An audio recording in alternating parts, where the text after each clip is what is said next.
Good morning, ladies and gentlemen. Welcome to the Medal of Honor induction ceremony in honor of Major Nicholas Dockery. The honoree was presented our nation's highest and most prestigious award for valor by the President of the United States, the Medal of Honor. This morning, he will formally be inducted into the Pentagon's most sacred place, the Hall of Heroes.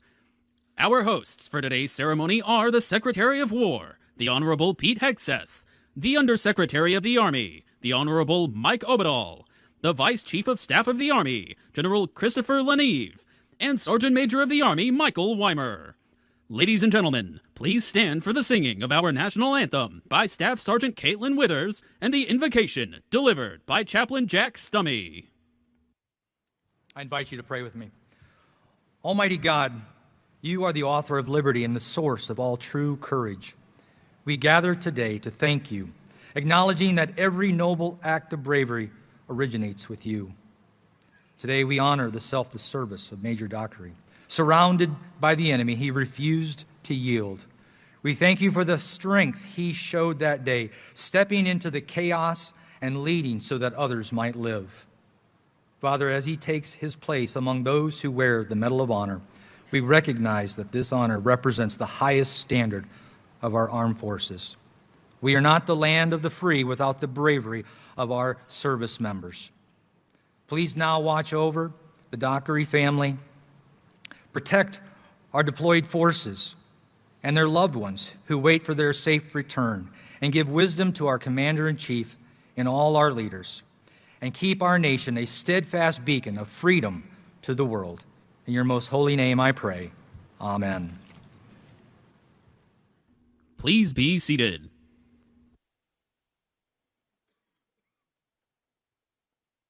Ladies and gentlemen, the Vice Chief of Staff of the Army.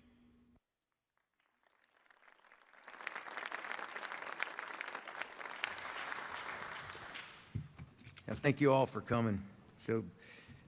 It's awesome to look out and see this crowd to come here and support our great Army. So good morning, Secretary, Mrs. Hegseth, and Gwen. It's great to see you. You guys look great.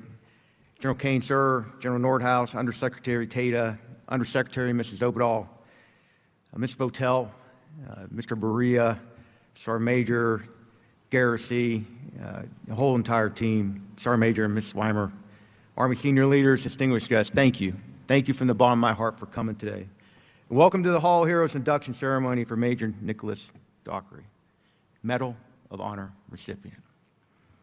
We're joined today also by three fellow Medal of Honor recipients, Sergeant Major retired Payne, Master Sergeant retired Petrie, and Captain Groberg. Can you please give them a round of applause for being here?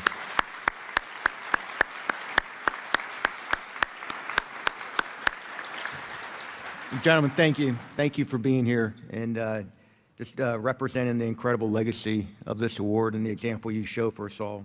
As we begin, I'd like to start by acknowledging Nick's family, including his devoted partner, Jennifer, his wonderful grandmother, who has captured all of our hearts this week, even had the president stop in his place as he was walking by to talk to her. It's been awesome to get to know you and marry a dear friend, Chris, and his brother, and a fellow U.S. Army soldier, his brother Blake. Thanks for coming. Army families are the backbone of our service. God bless you for your support and devotion you've shown Nick. And let's give them all a round of applause, please.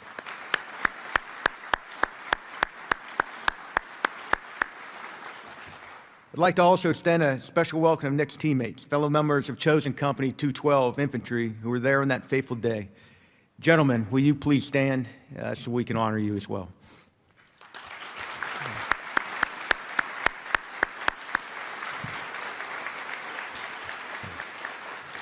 I want to personally thank you, gentlemen, for actually listening to me the other night when I asked you all to stay off the blotter. I have not seen any notices, disturbances in the force. Let's keep that through the weekend, okay? God bless you all. A few of you may have noticed we're not actually at the Hall of Heroes inside the Pentagon. So what brings us here today to Comedy Hall? Well, it turns out the answer is pretty simple. When we did the math, we needed more space. Nick, it's because of you. There's a lot of people who want to celebrate you. You are incredibly well loved. and you're respected. And how can you not admire you? Special Forces officer, West Point graduate. I don't hold that against you. You couldn't get accepted in the Harvard of the Southwest like I did, University of Arizona, but you went to West Point. White House fellow, presidential leadership scholar, Silver Star holder 2 times over, Military Times Soldier of the Year, General Douglas MacArthur Leadership Award winner, and then founder and chairman of the Nicholas Dockery Foundation. I could go on. That's the public stuff. I could go on a lot more. But as of last night, the highest honor that we as a nation can bestow, the Medal of Honor recipient. It's quite the list, brother. It's really no wonder you can't walk about 10 feet without someone stopping you and shaking your hand, as it should be. It's devised my role was to highlight the Medal of Honor citation during this ceremony. But as I do, I'm going to try something different. Medal of Honor that he is awarded was a specific time and place.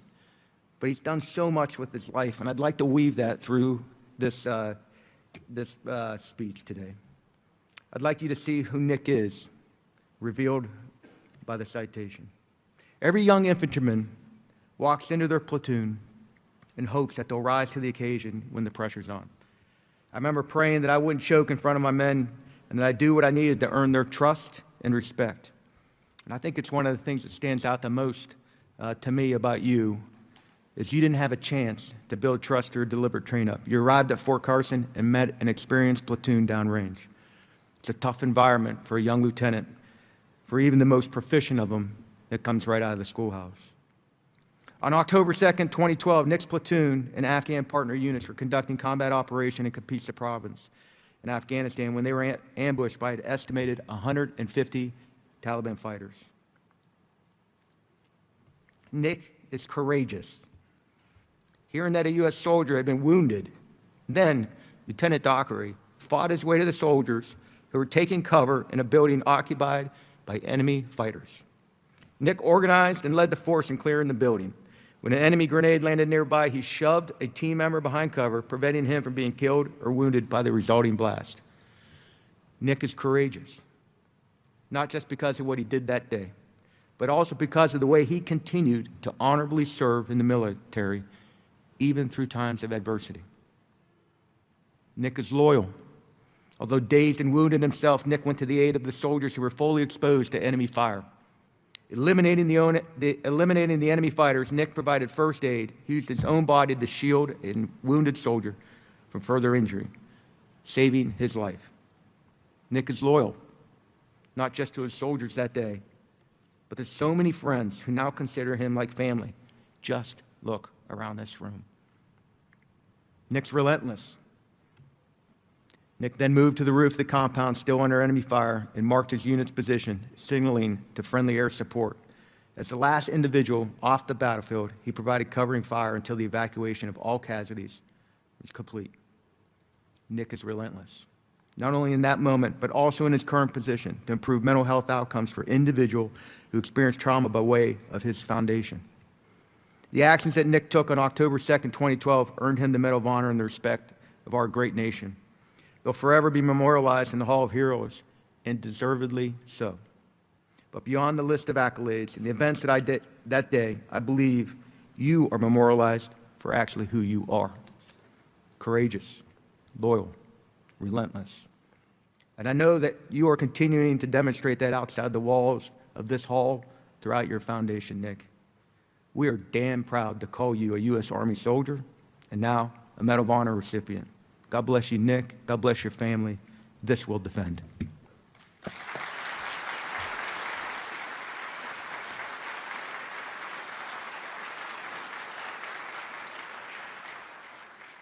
Ladies and gentlemen, the Undersecretary of the Army.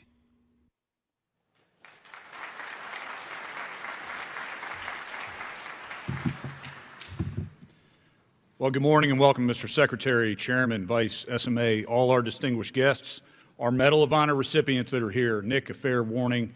I have it on good authority that as you enter that society, they're going to lump a number of responsibilities on you as the new guy. Mary Jennifer Blake, Frederick Caroline, and most importantly, Major Nick Dockery.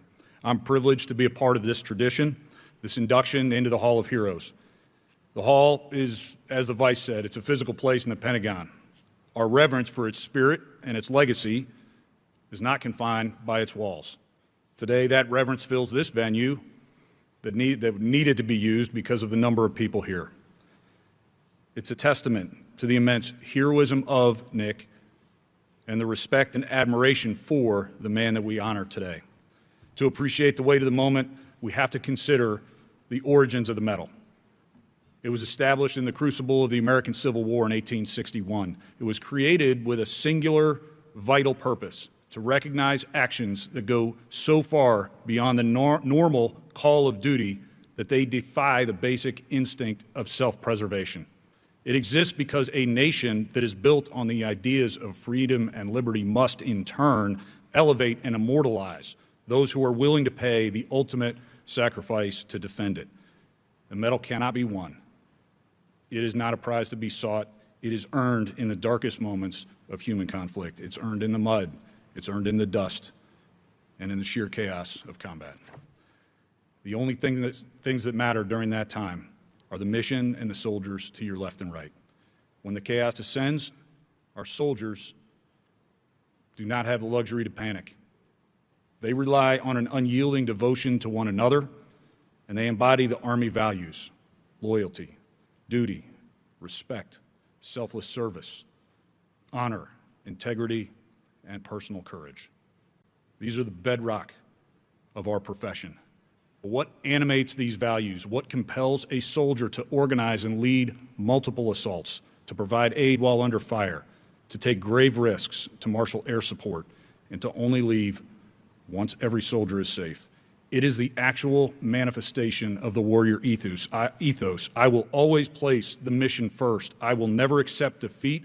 I will never quit, and I will never leave a fallen comrade. Nick, you have lived these values. Amidst the very worst of war, you responded with the very best of what it means to be an American soldier. The physical representation of that valor, the medal you wear around your neck, it's heavy, but not because of the metal by which it's forged, because of the immense legacy and responsibility from which it's forged, the legacy of those who earned it before you, many of whom didn't survive. And as a living recipient, you bear a unique responsibility. You become an ambassador for hundreds of thousands of men and women who have sacrificed everything for our freedom. You bear the medal not as a monument to a single day, but as a lifelong commitment to the values it represents. And not only does this honor represent your individual valor, but also the men you fought alongside. The shared sacrifice of chosen company, 2nd Battalion, 12th Infantry Regiment, and to the enduring spirit of the American soldier. No soldier bears this immense weight alone. Mary, Jennifer, Blake, Frederick, Caroline, thank you. Your sacrifices, your unwavering support have been and always will be the silent force behind that man. The military family owes you a debt of gratitude that we cannot repay. Nick, your name now permanently resides in the Hall of Heroes. Long after we're gone, future generations of soldiers are going to walk the corridors in the Pentagon. They're going to see your name. They're going to read about your actions and your legacy. They'll understand your courage and your place in the lineage of American valor. We, the Army, are incredibly proud of you. We are honored to serve alongside you. Nick, may God bless you. God bless all our men and women in harm's way, and God bless the United States of America. This we will defend.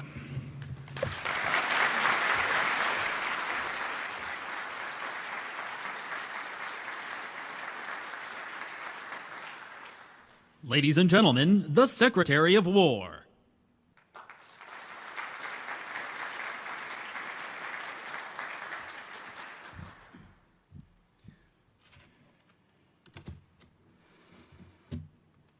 Well, good morning. Do you remember what you were doing on October 2nd, 2012? Of course you don't. He does. A few of you do. It was a Tuesday. Maybe you dropped off the kids at school, picked up some groceries, watched a baseball game. We live in a nation of such comforts because of the 1% who offer to go into harm's way, who understand the power of that date in this room. They exchange a civilian life for a foxhole or maybe a faraway ship. or perhaps the rugged mountains of Afghanistan 7,000 miles from here. And in that 1% are those who go above and beyond.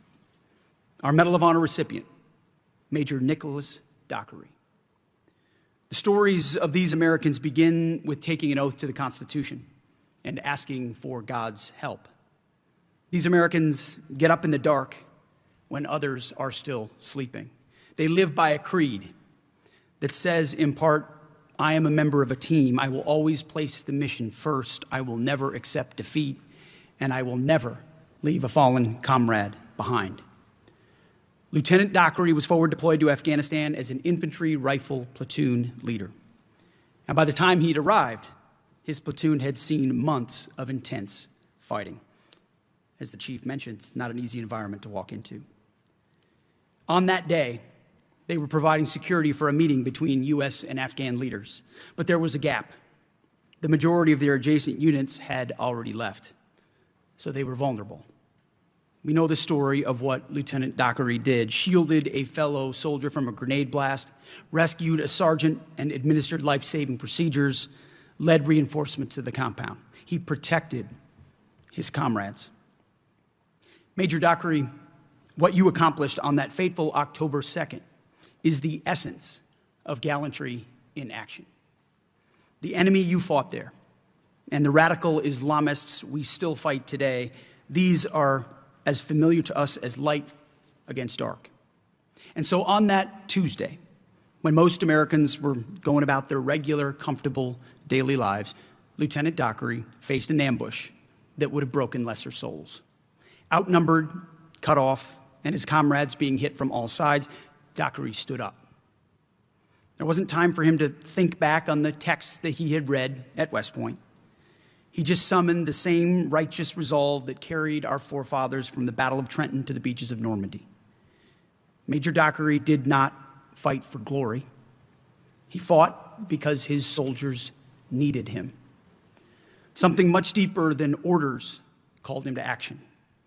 The Medal of Honor and this ceremony for his induction into the Hall of Heroes doesn't repay what Nicholas Dockery did there. No medal could. It is given because as a nation, we have to remember, we have to honor, and we have to celebrate. What we honor, what we celebrate in any society is a reflection of what we value. And we spend a lot of time clickbaiting and rage baiting on celebrity culture and gossip, and not enough time on substance, shining a light on the men and women who do the real hard things. Today we celebrate, today we remember, and today we honor. We remember that in the darkest places on earth, Americans, brave Americans, still march forward. As we know from the Gospel of John, the light shines in the darkness, and the darkness has not overcome it. Major Dockery, you have shown us what it means to be a warrior. And for your acts of valor, your nation thanks you. You wear that medal. I have a chance now in this role to meet a handful of incredible Americans who wear that medal, but I once only knew one who was on his way to getting the medal in David Bellavia, who now is a small part of that group. And I remember looking at David and others now that wear it with sheer pride, with nothing but almost bubbling up pride, because you wear that medal on behalf of so many, on behalf of our generation. So many more that didn't do anywhere near what you did, but were a small part of that mission for the men and women to the right and to our left. And so we are proud of you. We are proud of you. We are proud of everyone who wears that medal, and may this nation hold you up as the true representatives of what it means to serve and to sacrifice on behalf of the freedoms that we love. God bless you, and God bless our great republic. Thank you very much.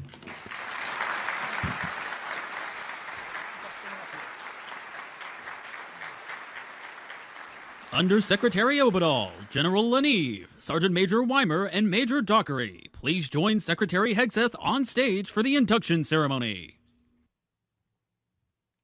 Ladies and gentlemen, please remain seated during the presentations.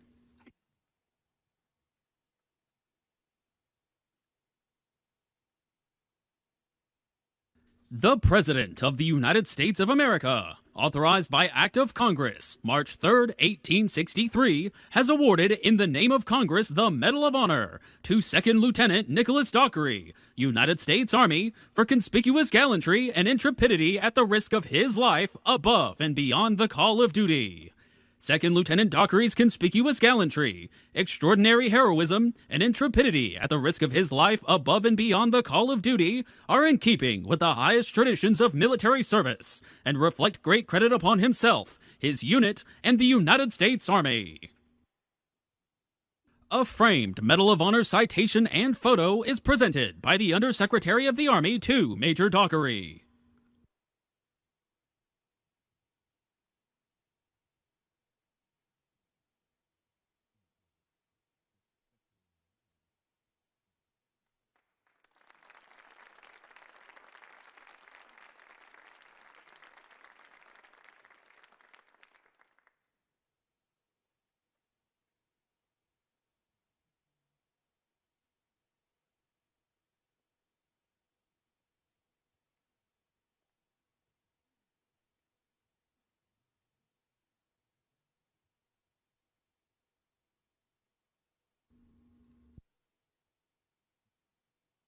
At this time, the Medal of Honor flag is presented by the Secretary of War.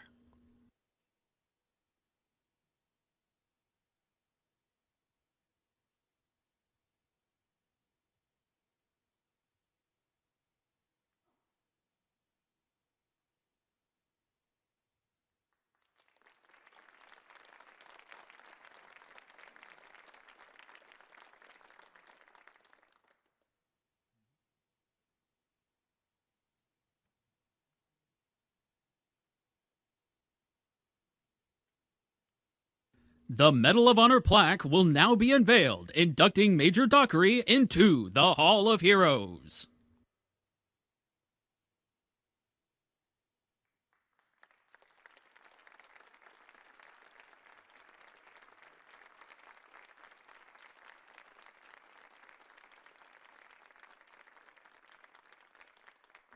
Thank you, Secretary Hegseth, Undersecretary Obadal, General Leneve, Sergeant Major Weimer, and Major Dockery.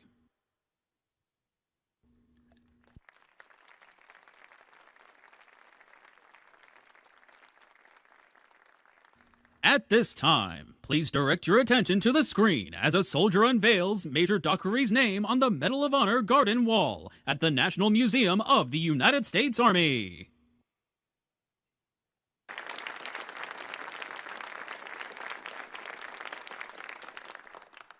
Ladies and gentlemen, Major Dockery.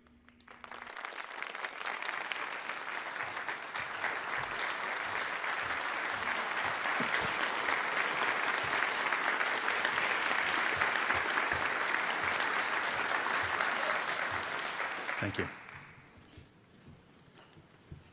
Secretary Hegseth, Secretary Obadal, General Leneve, Sergeant Major of the Army Weimer, Chairman Kane, General Nordhaus, tremendous amount of distinguished guests and titles, not just in titles, but just in life and character.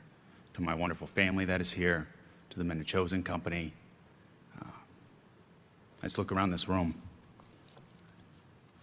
Anybody who enters the service, and I'm going to pause before I start my words here, just reflecting on what's shared with others that were on this stage. There's no way to encapsulate the way that it makes you feel to be part of this team and be part of this country. It's not all lost on me what those words mean, and to have you here. There's a lot of places you could be in life right now in this moment, but you're here, and thank you.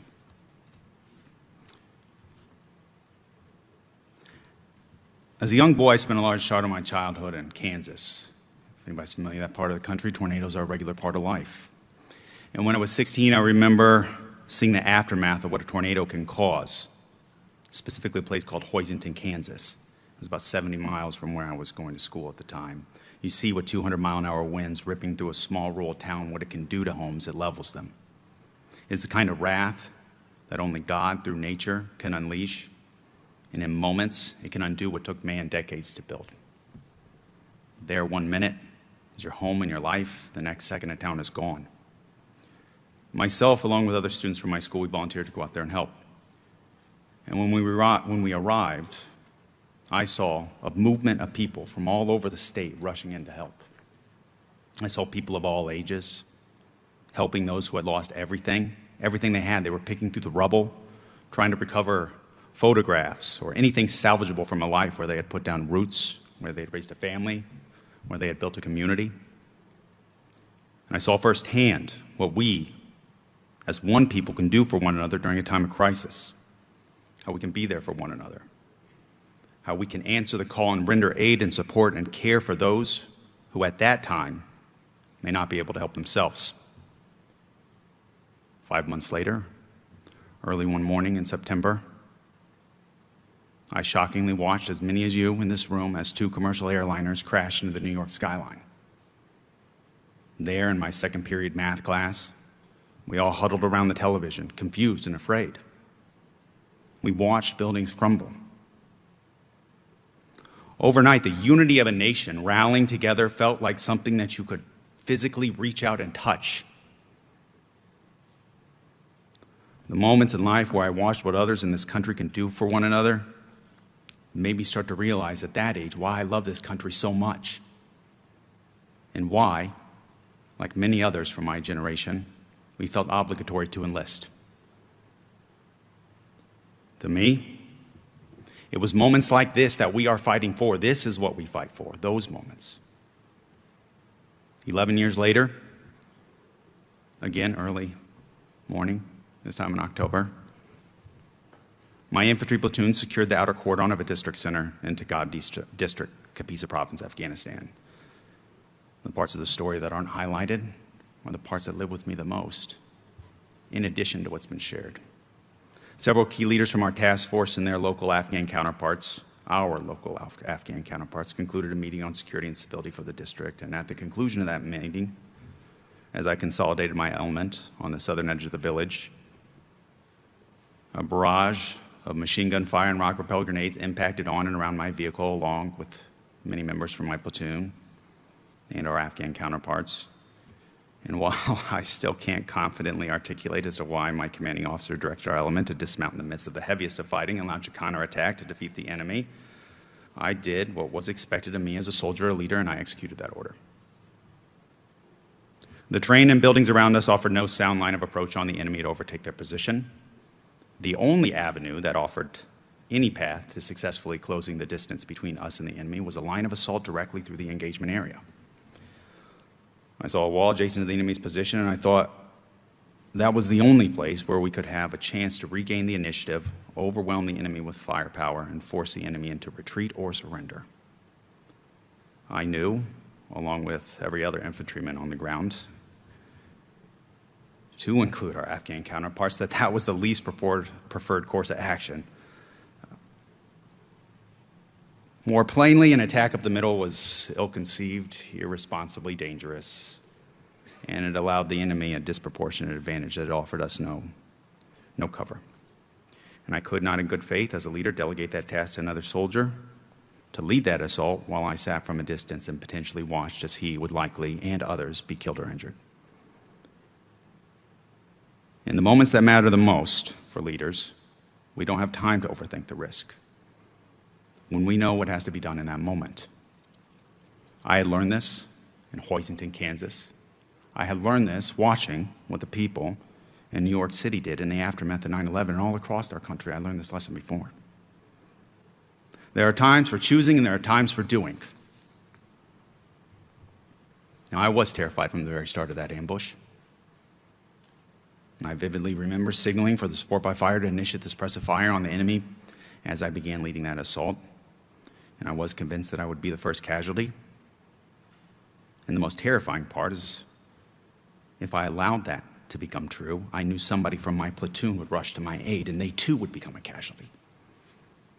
But these are the hard decisions we require our leaders to make in this country, in uniform and out. And I was terrified. But I was also confident that it was the only option that had existed in that moment. I never thought that 50 meters of berms and small open terrain could be so far. But if I think hard enough, like anybody who can remember a pivotal moment in their life, I can feel the scorching summer heat radiating off the ground in that hot Afghan sun, the moon dust kicking up with every hard footstep, my boot made impacting the ground. Anybody that knows the taste of that dust when it gets into your mouth. And the rattling from side to side of my Kevlar helmet. As I did my utmost to stay locked on the wall, and I can still feel the sweat dripping down my eyes and that salt getting in and blurring it and stinging. But I didn't stop until I slammed into that wall. And for a brief moment, once I hit the wall, I then thought the only terrifying moment that I could have is if I were to turn around and discover that I was all alone, as if nobody had followed me at all. But then I began to hear, as each member of that assaulting element, running as hard as they possibly could, slam into that wall as well. I looked back to see the totality of us together, prepared to overwhelm the enemy. And I had no idea what would lie ahead of us for the rest of the day. I had no idea what would take place in that compound. But I did know somehow we would not only overtake the enemy, but we would live through that day. And now, having repeatedly returned to combat, I've gone back to that kind of fighting time and time again. And I can tell you I've never gotten over the fear of being shot or killed, and I've never gotten over the fear that I would be responsible for the death of another soldier through my irresponsible decision-making. But I confidently do believe that fear is only crippling when there is no one there to help.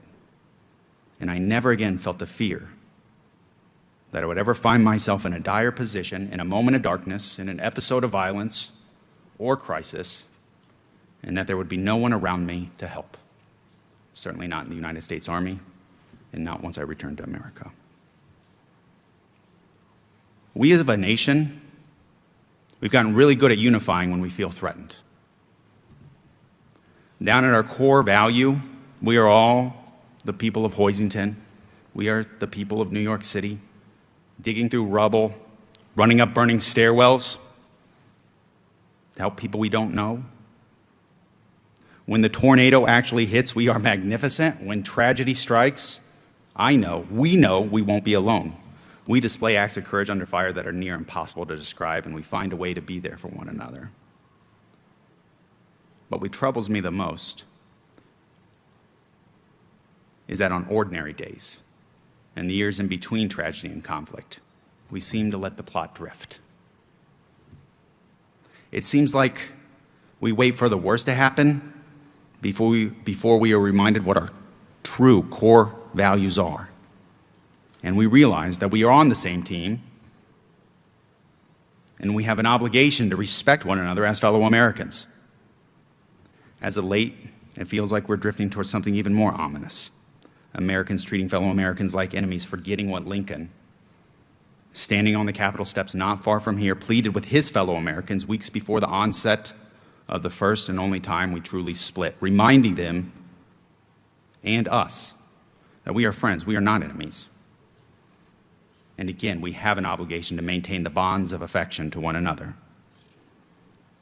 Most days, I see opinions dismissed, people publicly criticized and dehumanized for caring about their country. And all too often now, in a way that ought to frighten us all, violence has become a reasonable alternative to respectable debate.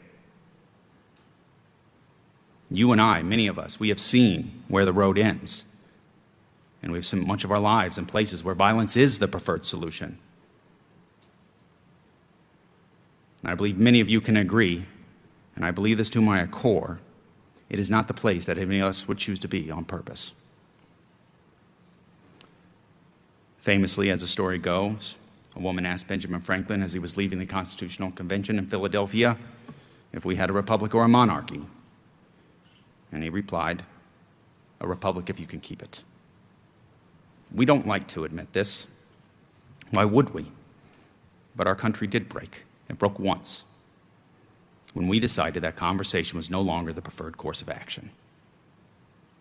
You and I know and believe that time and time again we have demonstrated how strong we are united together, and how we feel when we help one another, respect one another, and think of ourselves as Americans first and by choice, rather than embrace this rhetoric of division that has been pushed upon us.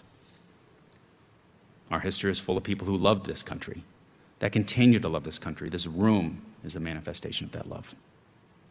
I'm one of those people. Even at the times of my life when I could not love myself or allow others to love me, I never once questioned my love for this country.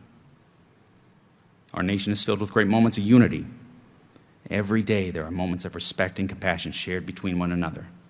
But collective unity cannot be limited to the moments in our darkest hours. It cannot be reserved solely for times of crisis. I love my country. And if we all remember this, the best of America is yet to come. Thank you. God bless the United States Army, and God bless the United States of America, and God bless all of you. Thank you.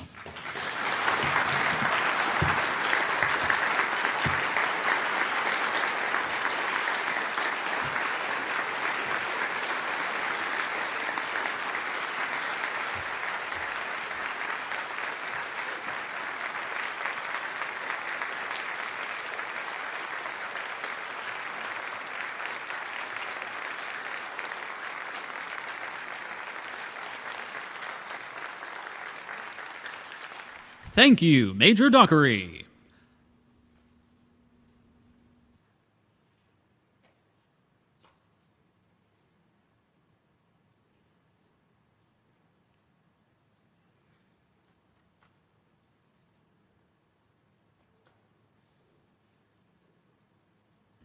Ladies and gentlemen,